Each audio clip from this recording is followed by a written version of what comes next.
Ramp Paladin doesn't just rely on Dormmu high rolls in order to win games anymore. Now with the addition of Crab Rider and the Darkmoon Faire mini set, the deck has taken a completely different direction that I don't think anybody was prepared for. There was a tweet made by Kanye, which I'll definitely link in the post below in case anyone wants to reference it. But he tweeted out a deck list that was just so massive that almost everybody was playing this yesterday. No Hands Gamer had picked it up on his stream. Zyros had done pretty well with the deck. My friend Luker was also streaming it. And even Meaty had retweeted this deck recently. So this deck is just absolutely exploding everywhere. And I highly suggest that you play it if you're looking for not only an interesting deck, but a powerhouse deck. I'm choosing the term powerhouse because this deck just has insane boards that they can generate as early as turn 5 and turn 6. Like, it's not even about the Norse Dormmu high rolls anymore. Allura is becoming the attention of this deck because of how consistently Tip the Scales just absolutely wins the game. If you look at this list, there's a lot of Murlocs, and depending on the order of which they come out, which usually you'll have some rush minions with a war leader, which is absolutely insane value since, you know, the Crab Riders now have rush and Wind Fury. But regardless, this deck has insane high rolls that I think that anyone that's looking to maybe cheese a few wins has a lot of utility here. But if you guys are impressed by this archetype, feel free to like the video and to subscribe to the YouTube channel for even more deck spotlights and stream highlights. As always, the deck code is down below for anyone who wants to try out this list, and if you want to try and catch these clips live, we stream at twitch.tv/Clark HELLSCREAM. I hope you guys enjoy scamming your way to legend, and we'll see you for the next video. Ramp Paladin's been taking the meta by storm, so I thought I would play a little bit, you know, just for you guys on YouTube. Just make a quick video to show you guys just how powerful this deck is. And we already get to showcase the power of Allura here, because people are saying that Allura is very similar to Barnes in terms of high rolling games. Like, literally people with coin, they're just gonna be, you know, ahead in the mirror match, and if this guy's playing the exact same deck as us, then we will definitely, you know, figure that out. We're just going to go ahead and put the Murlocs to the bottom of the deck because we want to get as much value out of the Allura as possible. But regardless, this deck is just absolutely a monstrosity, to say the least. Like, this is probably the most expensive, interesting deck that I have seen in quite some time. And I don't think we're really going to see that many other decks like it until maybe this deck is either dethroned or we see the meta settle. But regardless, right now people are absolutely stealing wins, and we'll show you exactly what's going on with this deck next turn. Because in case you guys aren't looking at the deck list, which I would highly recommend, you're gonna be pleasantly shocked at our next turn, because this guy's not gonna have anything to deal with it. Pyro equality doesn't exist anymore, and Divine Shield is pretty nice, but winning the game is even nicer. Like, some people have actually just started conceding as soon as Allura comes down. But look at that value. Look at all of these rush minions. Isn't it funny how it all works out? Like, this is also due to the implementation. I can't say the right word. This is all because they added Crab Rider into the game. Like, Crab Rider is just absolutely bonkers, because once it's left up, it just absolutely dominates.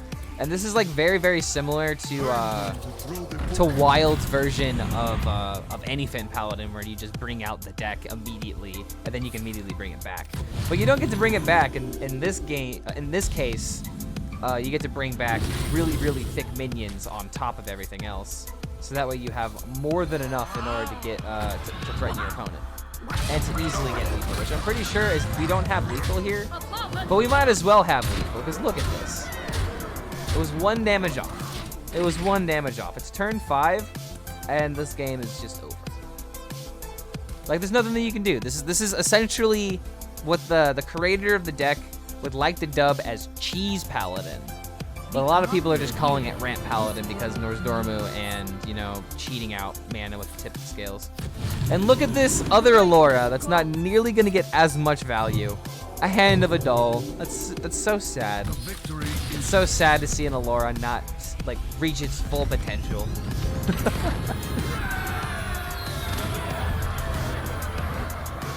Ooh.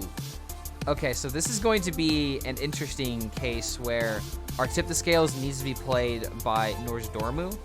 But luckily, we have the Sphere in hand to try and make this possible. The Wand Maker is kind of a, just going to be a 2-drop at this point because we have to, you know, we don't get to get the value out of the Allura 1-drop spell anymore, which is the main reason why this card is actually in the deck. In case you don't have coin, you can rely on playing Wand Maker to get the Allura value as early as turn 5. But regardless, in this situation, it's just going to have to be another minion to where hopefully we can hit our Norse Dormu and then high roll with the Tip of Scales from there. But the big issue in this matchup is if he plays Norse Dormu before I play my Norse Dormu, oh, that's upsetting, then suddenly I get to play my Tip of Scales first. So this is where, like, this deck becomes very, very interesting and has, like, I would say a few nuances, but, like, we just don't know what they are yet because the deck is very new. It's still, like, kind of going under some refinement. And honestly, I think I want to kill that. Is there any way that I can kill that? I can just straight up do that with coin. All right, guys, let's do it. We're giving him the Norse Dormu because we have the Tip of Scales play. Like, he's gonna do this every single time, right? Like 100%. Yes, exactly. He fell for the bait. He fell for the bait, and now we get to play our Tip of Scales. Easy peasy, lemon squeezy. Oh wow, we actually did not hit any of our war leaders. Well, I guess in this situation, we do this. Let's see, if I play Eye for an Eye, it's not really that useful, but I guess I should just do this into this in terms of tempo. The Allura is not getting any value, so there's no reason I should hold on to the cards. But regardless, I'm hoping that at least the this guy will survive. But let's see what pops out here. Okay, he got the War Leader value. See, this is what was supposed to happen, but I actually got extremely unlucky with the War Leaders not coming out. So this deck does, I guess, require a little bit of RNG, but this is very upsetting that all my Murlocs are now gonna die. And like I could bring out the other 2 that I need, but then suddenly I don't have like my rush cards anymore. Okay, N'Zoth. N'Zoth would be good if I could get out these guys. Let's see here. How can I dampen up the damage? I could just double trade into the big minions, and then suddenly he's just left with the smaller guys. I don't really think I care that much about the Wind Fury guys anymore, since I'll be killing both of the War Leaders. Is there any way I can mitigate this damage now? No matter what, these guys are gonna die. So if he kills the McGurgle, I don't think I have the luxury of playing Tip the Scales, but I still could do that if I really wanted to. But like regardless, win or lose, this is definitely going to be on the channel. So hi everybody. If you like the video that you're seeing right now, feel free to you know, put a heart in the comments, and I will definitely give you a heart back. But regardless, this deck is completely bonkers because like the fact that we're both, oh my god, we're both playing it. Wow, okay, this is unexpected. Like, the fact that we're both playing it and doing this well is kind of scary. Give me another McGurgle. These were very lackluster Murlocs, but with the double War Leader coming out next turn, I don't think I care too much. Because this gives me a reason to play Tip the Scales. Like, we're essentially playing Murloc Paladin right now. You don't pick the one. Alright, that's pretty scary. He's going to try and remove to the best of his ability. If only I could use Toxfin in a different way. Ah, the sad times. Alright. Ooh, and I can play a Strongman on top of this. Alright, this is looking really nice.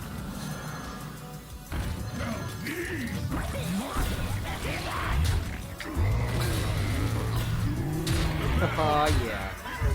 Now we got the board. So let's see. He can knock this out with this, so I'm going to go ahead and make this trade. Because this is all about pressuring, because we're playing the same deck, and I know what's in his deck. Like, I was about to say, aside from the rabbit, there was really not a lot of other cards that were useful. And I honestly should have played around the rabbit, so another tip, play around rabbit. Your positioning is very, very important. I think this is where we're going to start winning the game, though. Because now next turn I can play Norse Dormo into the carousel, and if he somehow is able to get rid of all of that, then we have the N'Zoth. So this is looking pretty good for us, except maybe if he plays N'Zoth, it's kind of scary for us. This is like such an interesting deck, but almost every single play that you make, it seems that, it seems kind of unfair and kind of broken. Like, it's cheating mana in so many different ways. But, like, we found the perfect deck, not only for N'Zoth, but for Norse Dormu, for Darkmoon Rabbit, for Tip the Scales, for Allura. He played his N'Zoth. This is really scary. Oh.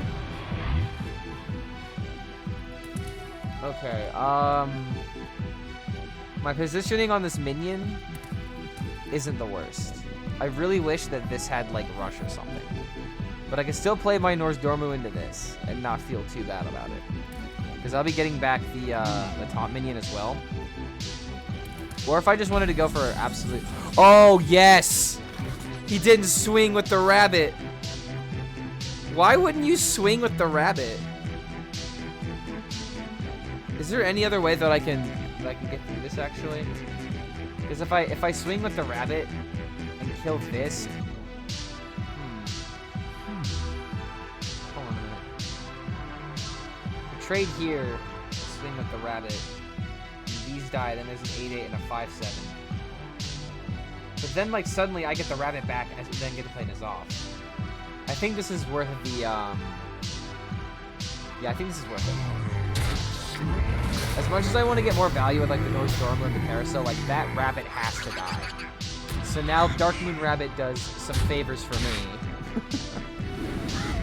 And then we can just go face the rest of this stuff. Alright.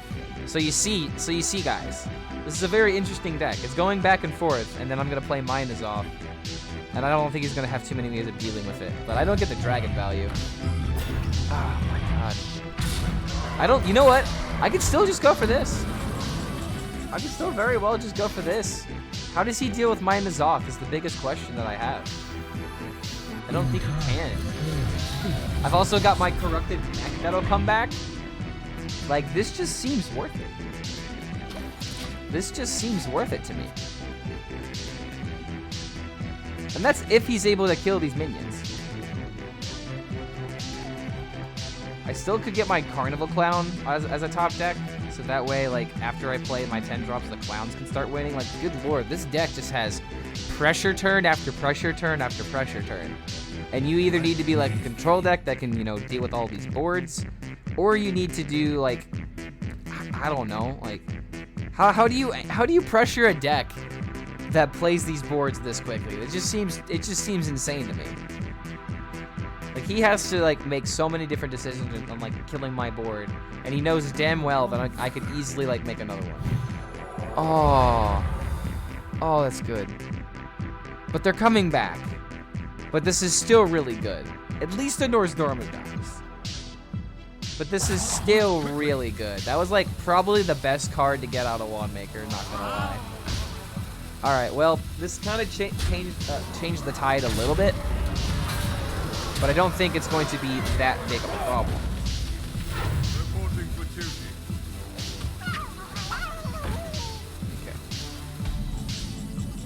Okay, there's Carnival Clown. That's, like, perfect. So now I can play, like, N'Zoth and get a ton of value. Let's see. I think, yeah, everything will come back. But no matter what, this is going to have to stick on the field, so maybe I can bring back something that'll give it some attack.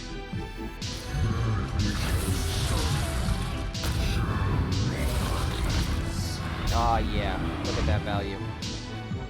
He played around the Darkmoon Rabbit, but I still have a lot of value that he can't stop here. So yeah, I knocked this out. Stops the 1/1s in this from being able to kill the Divine Shield. I don't even need to swing with my Murloc, dude. Like, this Mermy is just chilling. What's up, dude? You know, if you guys want to take any advice from this deck today, just chill like this Mermy has been throughout this, like, these past couple of turns. I wonder what his best move is, too. Because honestly, like, this is probably, like, where he's going to start losing. And even if he doesn't lose from this position, we have the Clown into the Yashiraj. into another clown. And if we top deck the second clown in our deck, then we have yet another clown. So 3 full clown boards if he's even able to deal with this. So I think this is probably going to be where this game ends. Like, he could trade into the elemental. That is true. That is at least dead. But what about these 8/8s? And okay, all right, corrupted board. It's actually pretty decent. I think I should play my clowns in retaliation. Now I'm starting to regret not attacking with this because it's 1 less clown. I guess, you know, maybe don't chill like the Mermy. The Mermy's kind of costing us right now.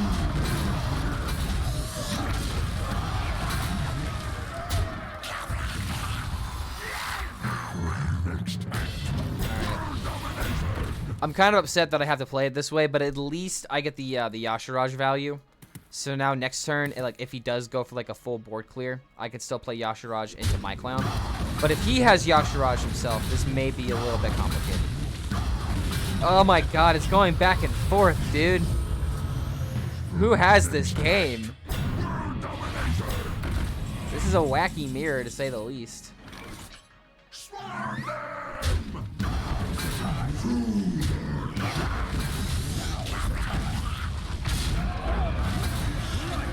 Alright, well, I've got a lot more stuff too.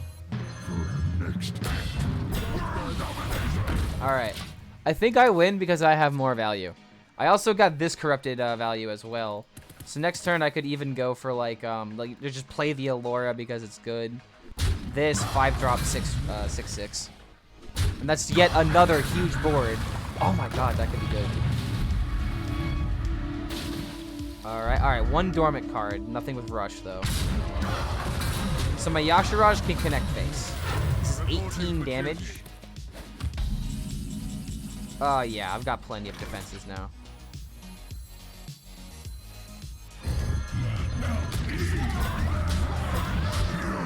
Go for the pressure.